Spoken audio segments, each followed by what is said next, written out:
Hey, what's going on? Welcome. If you are new here, please subscribe, click the bell, ding the dong, bing the bong, all that good stuff. Thumb up the video, share to your social media, comment in the comment section after you're done watching this. I'll join you there.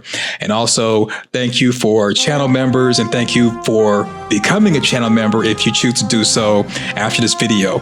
Thank you so much. I really appreciate the support. And if you want to support the channel, besides becoming a channel member, you can also donate on Cash App, $Spade Parkland. And you can also donate with the super thanks that is located near the subscribe button. Thanks for watching. I appreciate it. And let's get into this. They give Ethan what he wanted, which was like 4 pancakes. They took Ethan's order. They didn't even take Jim's order. Jim got nothing. Oh no. Jim says, you know what? I'll just get some of Ethan's pancakes because someone his age and his size should really only be getting 1 pancake.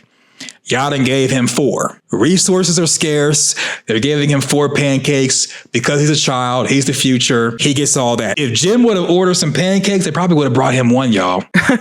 Ethan says that being in FROMville is like a quest, like a hero's quest when Norman had to go to the Lake of Tears in the Flight of the Chromonacle book, have to save somebody if they want to go home. And he sometimes pretends that's where Thomas went. I think that Ethan, he had the visions when he was in the RV, when he had the seizure and he was asleep. He knows a lot of things. He was shown a lot of things. And he's using the Flight of the Chromonacle book to try to explain things to the adults. But of course, no one is taking him seriously until season 3. So right now it's like he's just talking, which understandable, but just to kind of like break this thing down, a hero's quest is not necessarily meant for a protagonist or a main character. It could be a number of heroes on a quest. Norman having to go to the Lake of Tears. Norman can be interchanged with a bunch of different people. I do think that the Chromonacle is Jade. And Norman could also be Tabitha. Have to save somebody. I think who they have to save is children who are currently alive. That will help the ghosts of children when the townspeople were first sacrificing them to move on to the afterlife. Maybe they'll get some sense of justice by doing that. And that's if they have to save someone if they want to go home. Sometimes he pretends that's where Thomas went. The going home and where Thomas went, Thomas is deceased. Home could be the afterlife. It could be heaven. The creators have said that From is not purgatory. It's not a dream. No one is deceased. So we're going to take their word for it. And we're going to just assume that home could be actually going back to the regular world. And I think that one gift that the Matthews may end up getting is baby Thomas being reincarnated or being brought back to life. I mean, who knows? It would be nice. Ethan says that Thomas is on a magical quest, and if he tries, he can help Thomas save the kingdom. So Jim hears this and he thinks about baby Thomas. He goes into the restroom and he cries at the thought of losing Thomas, probably blaming himself like Tabitha blames herself. And that's kind of caused a rift in their marriage because they really need therapy. Individual therapy to help them with the grief and the loss, and then maybe do couples therapy for their marriage so they stop fighting each other and start working towards each other as opposed to turning on each other whenever they get stressed as far as the situation. Because it seems to me that they kind of come together and they're like, you know, loving and somewhat cordial with each other. Then when one of them gets stressed, they turn on the other and they start like fighting. So I think that if they had therapy, that actually would help save their marriage, because sometimes when people are in a relationship or marriage, they don't get therapy. They try to use each other as pseudo therapists. We're not equipped to be therapists, have coping skills and different things. And we end up usually tearing each other down as opposed to building each other up. So this was a pretty unique scene showing just how broken Jim is, which he reveals that later on in the episode. So Tabitha pulls out a sweater that she wants to take to Julie. And so here comes Victor. Victor comes in as Jim is in the bathroom, and Victor shows a picture that he drew of the boy in white.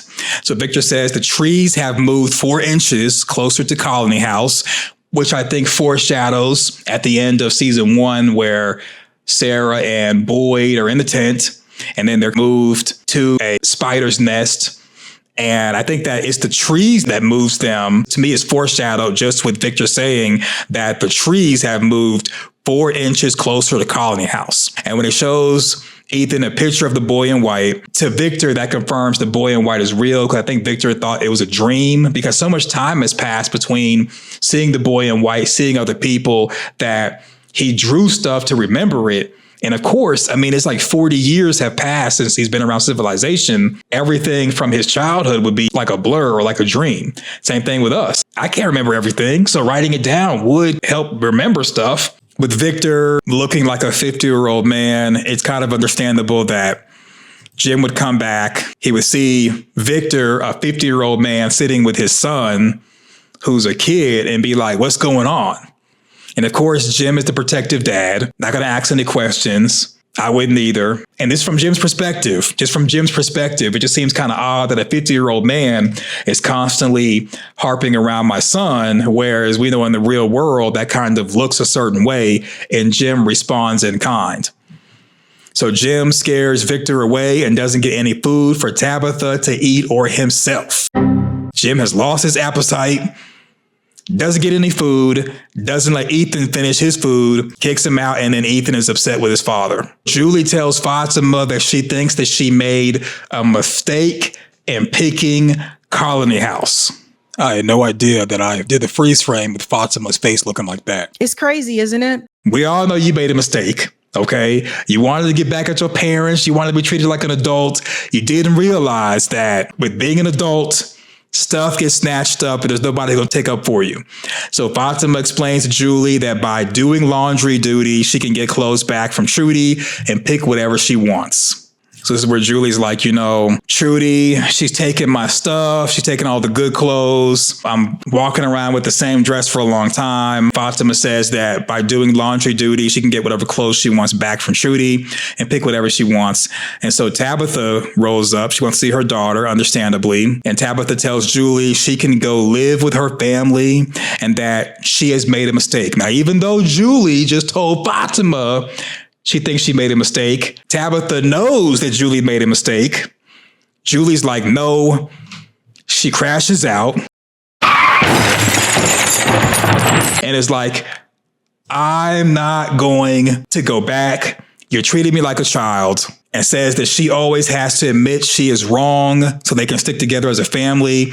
Then Julie points out she knew about the divorce. I'm like, how would she know? I guess she's listening in on conversations, but Julie knew about the divorce and that even though Thomas is deceased, they have 2 other children. That's why I said before that going to therapy, maybe even family therapy, couples therapy, that would have helped them get over this grief as opposed to people turning on each other, shutting down and forcing Julie to have to be mom and dad to Ethan. So Kenny tells Jade that all the residents have driven into FROMville from wildly different locations. So here's what I think that means. FROMville takes the portal or wormhole to the Fallen Tree Road that everybody sees before they turn around and go into FROMville. I think that it's got to be one of 2 things. So the portal or the wormhole itself exists inside of our 4th dimensional plane, really 3-dimensional because it's supposed to be length, width, height is 3 dimensions. And then time is supposed to be the 4th dimension. However, time exists in all dimensions. So time is not really a thing. If we exist in 3-dimension or a 4th dimensional plane, then FROMville, which is a pocket universe, according to Dale, which is, he says later on in the season, that means that FROMville is a section of our current universe that you can only enter into through a wormhole, or maybe it's a higher dimensional plane, like 4th dimension, 5th dimension. It more than likely is a pocket universe that you can only get to and from using a wormhole. And I think the wormhole can be moved to get who it wants into FROMville. This right here is Texas. So if you're driving on the interstate in Texas and they want to get you, then the wormhole can like just be propped in front of you. You drive into the wormhole, you see the fallen tree, then you turn around and you go into another wormhole that takes you into town. That's kind of the way the show is set up, where you go in one wormhole, you turn around and go into another wormhole. With that being said, based off that train of thought as far as this theory, that means that when you encounter the fallen tree road, if you go on foot on the road, go over the tree or go around the tree, even though the crows are going to be attacking you, after the fallen tree, that should be something different than the town, which is the trap. And the town is the trap. If you physically go around or over the tree, wherever you go can't be the town if when you turn around, you go into the town, since you're going on a straight line to the fallen tree. It wouldn't make sense for you to turn around from the tree, you go into town and you don't see the tree anymore. So because you don't see the tree anymore, that means you turn around and you go into another wormhole, which takes you into town. So in theory, if this is the fallen tree and you go across the tree, could be an area that perhaps other humans live. And maybe those humans have wormholes on their side that helps them go to parts of the forest. Maybe they're the ones that made the settlement, that made the humanoid statues they see in season 3. Maybe they're even the ones that planted the wild vegetables that's close to the settlement. So I'm thinking that the reason why different people went into FROMville from different locations, the wormhole can be moved that takes you to the Fallen Tree Road. It says Jade and Tabitha come from FROMville, and they've been pulled into it for generations, being reincarnated and coming back. The wormhole has to be able to move. Tabitha and Jade have been brought into From numerous times, and Jade even said that because Tabitha dreamed of FROMville that ended up there, that she didn't have free will. Her life was predetermined. The wormhole can be created anywhere, anytime, to bring certain people in, including Jade and Tabitha, and that's how you go into FROMville. And that's the reason why all these different people were brought in from different locations to the same pocket universe, which is FROMville. What do you think? Let me know in the comment section your thoughts. Thumbs up the video, share to your social media, subscribe, click the notification bell. Thanks for watching. Go forth, do great things, and I'm out. Peace.